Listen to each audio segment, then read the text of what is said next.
Pag nagpakulo, lagyan natin ng asin tsaka mantika para hindi siya didikit. Ayan na, lagyan natin yung pasta. Saka magigisa tayo ng kanyang sauce. Sibuyas saka bawang.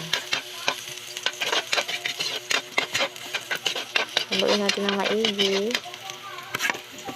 Saka lagyan natin ng nor, pampalasa.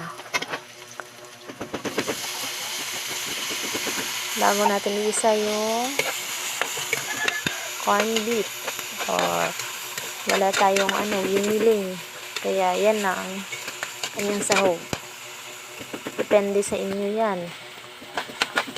Saka igisa natin yung hotdog, lagyan natin ng sauce,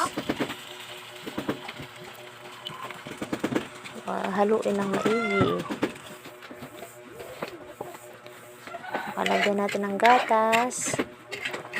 Lagyan ng gatas, Nestle cream para sumarap ang ating spaghetti. Ayan, haluin ng maigi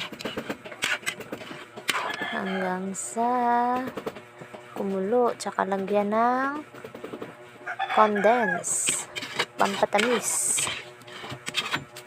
Ayan, ganyan ako magluto para masarap ang aking spaghetti. Ayan na.